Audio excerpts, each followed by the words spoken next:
Donc, je vais vous parler d'un sujet passionnant. Alors là, on a vu la collection de la Pléiade. Peut-être que les plus jeunes ne connaissent pas ces papiers bibles, la littérature, des gros pavés comme ça.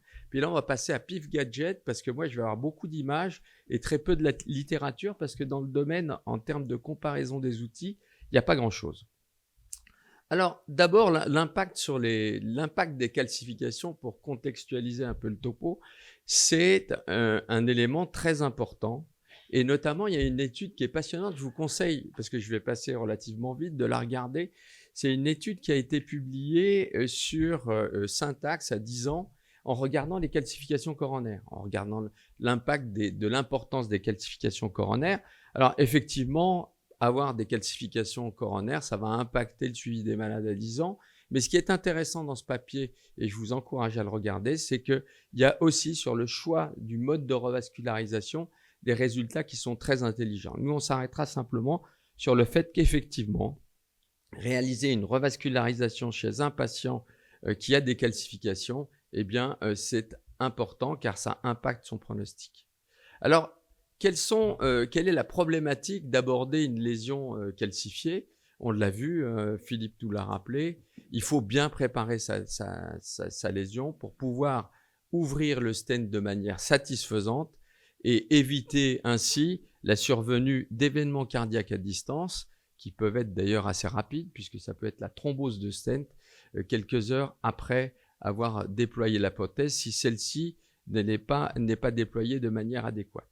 Alors, pour nous aider dans notre démarche, il y a certes des outils pour bien préparer la lésion, mais il faut savoir évaluer ces calcifications, puisqu'on a une approche très approximative avec l'angiographie. On voit des calcifications quand elles sont majeures, mais très souvent, on les voit à peine. Et si on y associe de l'imagerie endovasculaire, eh ben, on va pouvoir les quantifier et on va pouvoir aussi avoir une approche qualitative de ces calcifications sur leur répartition et notamment la répartition au sein de cette artère. Et plus vous avez une calcification circulaire et plus les outils vont être importants lors de la réalisation de l'angioplastie, parce que plus votre calcification est circulaire, et notamment au-delà de 180 degrés, eh bien vous allez avoir du mal à ouvrir votre lésion avec votre stent. Donc les outils dont on dispose, vous avez l'IVUS bien sûr, et puis les différents OCT. Et là, vous voyez très clairement qu'en fait, ce qui est intéressant dans l'OCT, c'est qu'il répond à absolument tout ce qu'on souhaiterait avoir lorsqu'on fait l'imagerie endocoronaire, c'est-à-dire voir les lésions de manière très superficielle, intimale, et puis surtout voir la profondeur des calcifications. Parce que vous allez voir qu'effectivement, dans le choix des outils, savoir si la calcification est profonde, ce que ne permet pas d'avoir nécessairement l'IVUS, puisque vous avez un cône d'ombre, eh bien ça va pouvoir nous pousser à utiliser un outil plutôt qu'un autre. Alors, quels sont ces outils? Et là, on va attaquer le vif du sujet. Les outils, vous les connaissez tous. Hein. Il y a des ballons non compliants, il y a des ballons coupants, cutting ballons, etc. Mais ça, on ne les utilise pas quand les lésions sont très calcifiées.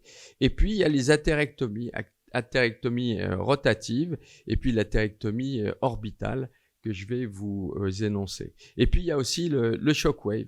Et donc, l'objet du topo, c'est diamond, les diamants versus les ultrasons.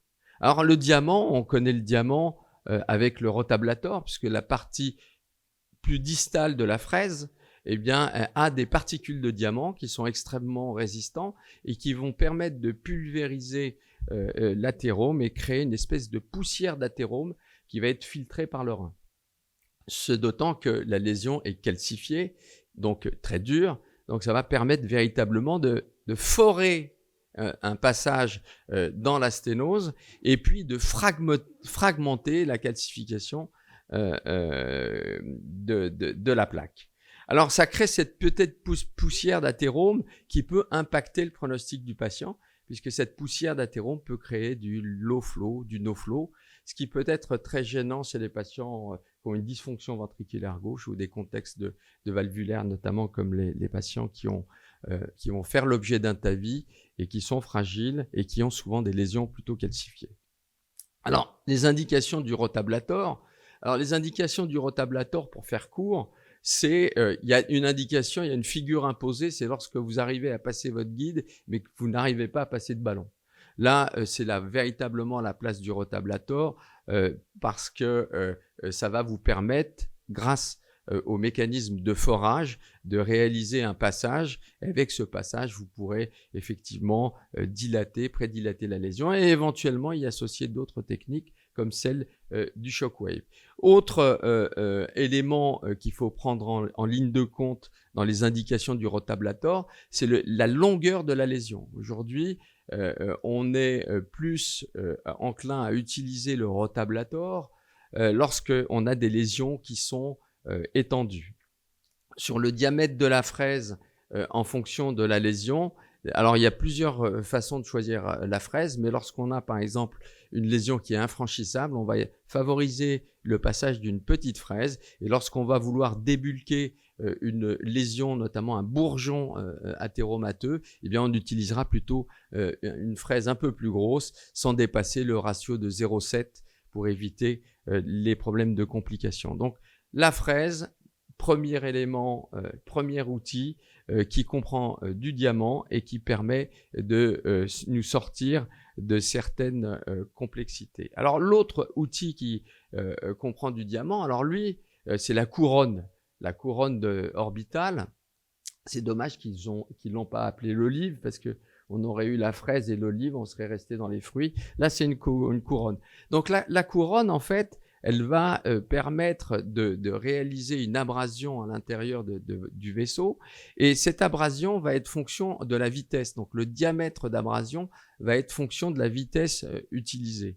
Et vous avez deux vitesses utilisables lorsqu'on fait une abrasion, ce qui permet d'avoir une abrasion sur un vaisseau qui fait 2,5 mm jusqu'à 4 mm en fonction de la vitesse utilisée. Plus la vitesse est rapide, plus l'effet de centrifuge va permettre de réaliser une abrasion. Vous voyez ça, ça me rappelle les motos dans les foires. Avant, ils arrivaient à tourner grâce à la vitesse. Voilà un petit peu comment ça fonctionne. Donc, le principe de cette orbitale, c'est que ça va effectivement polir l'artère à l'intérieur, mais ça va aussi créer des fragmentations des calcifications, et ainsi permettre d'augmenter la souplesse du vaisseau pour améliorer la dilatation et l'ouverture de la prothèse. Ici, vous avez un exemple qui m'a été confié par Jacques Monségu de Grenoble. Vous voyez la lésion très complexe avec un guide qui est plus facile à utiliser que le guide de rotablator, et des résultats qui sont tout à fait satisfaisants. Voilà le résultat sous une autre incidence, avec des résultats effectivement cliniques qui sont probants. Quelques complications, on a exactement la même chose que pour le rotablator, c'est-à-dire que comme on réalise une espèce de poussière en polissant l'artère à l'intérieur, on peut avoir des phénomènes de no flow ou des phénomènes de low flow. Alors, quelles en sont les indications? C'est un petit peu la même chose que le rotablator. C'est une technique qui s'apparente au rotablator, qui permet certes de préparer la lésion, mais qui est aussi destinée plus aux lésions longues, mais dont le diamètre doit être au moins supérieur à 2,5 mm. Donc un peu le même type d'indication que le rotablator, mais avec des diamètres qui doivent être supérieurs pour les artères à 2,5 mm. Et puis on va avoir maintenant le shockwave. Le shockwave, c'est quoi? C'est plus du tout le diamant, c'est une onde, donc avec une impulsion électrique, on va créer des bulles de vapeur à l'intérieur d'un ballon, et ça va donner une onde de choc qui va permettre de délivrer, et c'est ça qui est très important, ça va permettre de délivrer non pas 20 atmosphères, non pas 30 atmosphères avec les ballons les moins compliants du marché, mais ça va permettre de donner 50 atmosphères à l'intérieur de l'artère de manière très ponctuelle. Et surtout, c'est que ça va permettre d'impacter cette onde de choc très profondément dans l'artère. Et vous avez ici la profondeur jusqu'à 7 mm au niveau de la paroi artérielle. Donc ça va véritablement créer des fractures au niveau du vaisseau. Ici, vous avez le device. Et lorsqu'on fait de l'imagerie endocoronaire, lorsqu'on regarde des coupes histologiques, on voit très clairement que le shockwave a permis réellement de donner des espèces de créer des fractures au sein de la plaque calcifiée. Si vous voyez bien une plaque calcifiée, regardez la couronne, le ring calcaire qu'il y avait pour cette lésion. Et là, on a, grâce au shockwave, réalisé des fractures avec des résultats dans la littérature qui sont très encourageants. Il y a un registre, France Lilly, qui est en cours, qui est très encourageant en termes de résultats. Et il y a très peu de complications dans le registre. Alors, quelles en sont les indications? Alors, il y a les indications classiques. Alors, toujours pour les outils de lésions calcifiées, à chaque fois que les calcifications sont circulaires, c'est toujours une bonne indication pour utiliser un outil de ce type. Et puis, lorsque les calcifications sont profondes en imagerie, on le voit parfois à l'angiographie, c'est un outil qui paraît très pertinent et qui permet de nous sortir parfois de lésions extrêmement complexes à dilater. Les lésions ostiales, parce qu'on y associe de l'athérome, mais il y a aussi le fibrinogène qui est circulaire. Et là, ça crée véritablement des complexités importantes, et notamment chez les patients qu'on doit traiter pour l'état de vie. Encore une fois, c'est des patients qui ont souvent des lésions calcifiées et très proximales, et chez qui on n'a pas du tout envie d'avoir de no-flow ou low-flow. Donc les techniques d'abrasion sont plus délicates, et effectivement pour ces lésions ostiales, le shockwave fait vraiment donne de bons résultats. Puis il y a des off-label qui sont pour moi les meilleures indications du shockwave. C'est lorsque vous avez une resténose sur un stent. Très souvent, c'est parce que le stent est mal déployé. Donc réaliser du shockwave pour réouvrir cette prothèse qui est mal déployée, c'est très souvent une solution, et ça donne de très bons résultats. Et puis on peut l'associer au rotablator. Lorsqu'on utilise une petite fraise parce qu'on n'a pas réussi à passer avec un ballon, on peut tout à fait utiliser donc cette petite fraise pour ouvrir, créer un petit canal, puis utiliser du shockwave pour véritablement fragmenter et assouplir la lésion.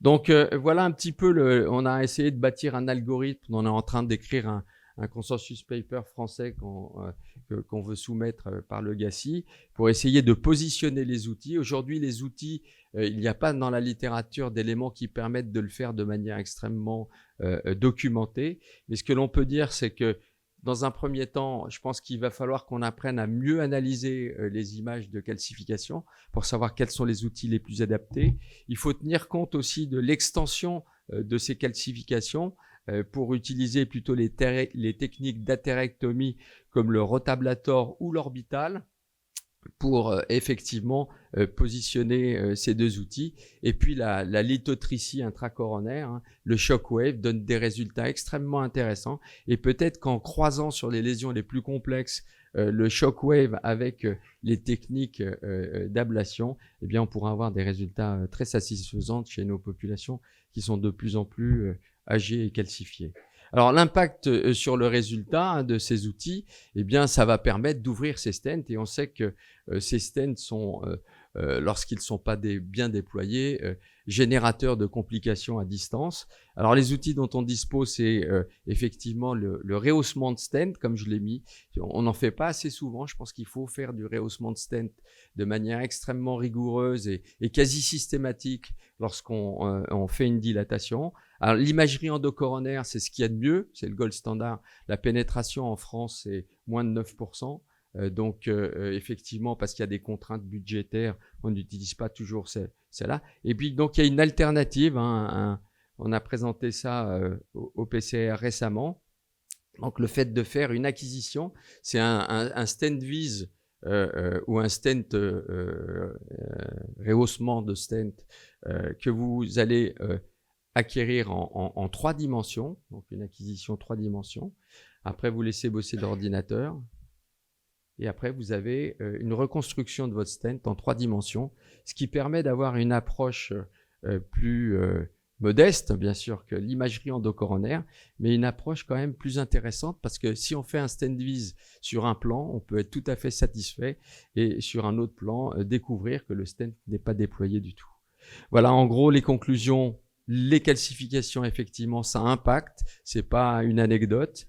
Il faut avoir une appréciation plus précise de la quantité de calcification, mais surtout de sa répartition pour bien choisir les outils. Et aujourd'hui encore, il y a beaucoup de travaux à réaliser pour savoir où les outils peuvent être positionnés. Et puis je vous dis, le fait de confirmer que le stent est bien déployé est un élément très important qu'il va falloir qu'on travaille dans l'avenir.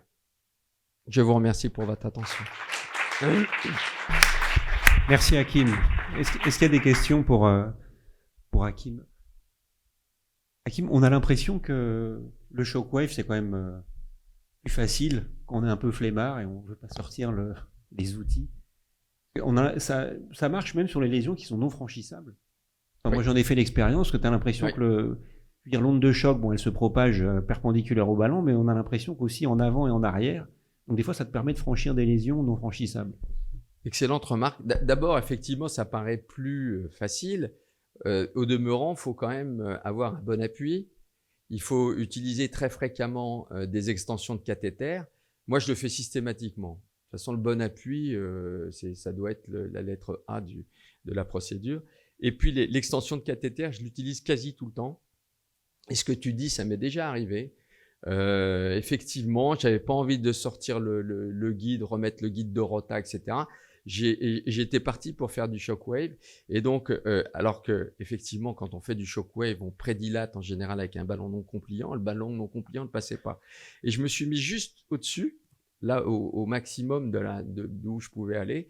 Et j'ai donné les premières impulsions de shockwave. Et effectivement, ça a ouvert la lésion. Et comme tu le dis, après, j'ai réussi à franchir et dilater cette artère avec le shockwave.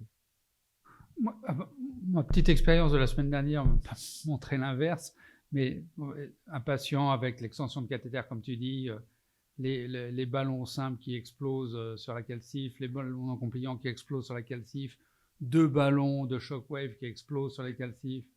Enfin, tu vois, on sort du matos, on paye, et puis on n'a pas le résultat. Donc, on arrive des fois dans les situations, on se dit, mais... C'est pour ça qu'effectivement, là j'ai énoncé cet exemple, mais lorsqu'on part sur des lésions très calcifiées et étendues, il vaut mieux choisir un bon rota, parce que c'est aussi sympa de faire du rota. Moi, j'adore faire du rota. Mais par contre, il faut le faire, il faut pas faire du rota bail-out, parce que là, c'est ce qu'il y a de pire. Sortir la fraise après avoir hésité, etc., c'est ce qu'il y a de pire. Alors que quand on fait un petit rotablator bien prévu à l'avance, etc., c'est une friandise.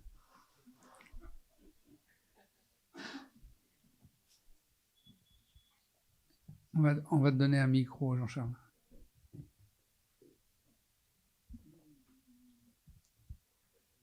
Merci. Pardon, une question de non-cardiologue. Vous explosez jamais la coronaire? Mais si, je savais bien qu'un non-cardiologue allait poser une excellente question. Oui, bien sûr qu'on en explose. Le moins possible, mais parfois on en explose. Parce que précisément, quand la calcification en fait, il y a une partie de l'artère qui est calcifiée, comme celle-ci, puis il y a des zones de faiblesse qui ne sont pas calcifiées. Et donc, effectivement, dans ces cas-là, il vaut mieux effectivement des techniques d'abrasion qui vont permettre d'abraser l'artère, parce que quand on monte en pression, on risque effectivement de péter l'artère. Bon, on a des outils maintenant pour arriver à s'en sortir, surtout à l'en sortir, mais c'est effectivement un des problèmes, et on y pense à chaque fois. C'est pour ça que quand on dilate une lésion calcifiée, on garde le ballon dans le cathéter guide. J'interdis, est-ce qu'on retire le ballon? Je lui dis, on regarde avant, et puis quand c'est vraiment chaud, je laisse le ballon en place et je regarde un petit coup. Merci pour cette question. D'abord, il ne faut pas paniquer. On regonfle le ballon, paradoxalement, pour arrêter l'hémorragie. Et puis là, en général, quand c'est une grosse explosion, on draine le péricarde parce qu'il faut restaurer l'hémodynamique rapidement. On endort le patient. On peut faire éventuellement neutraliser les parides, mais c'est souvent pas la solution. Je parle de la vraie explosion, celle que. Et là, on peut, par des techniques, ramener un stent couvert par un autre abord et arriver à dégonfler le ballon et à passer le stent recouvert de dacron, qui va permettre de. Et puis, si vraiment ça va pas, on vous appelle. Le chirurgien? Le chirurgien. Je ne sais pas si vous êtes chirurgien. Non. On appelle Pascal qui est derrière.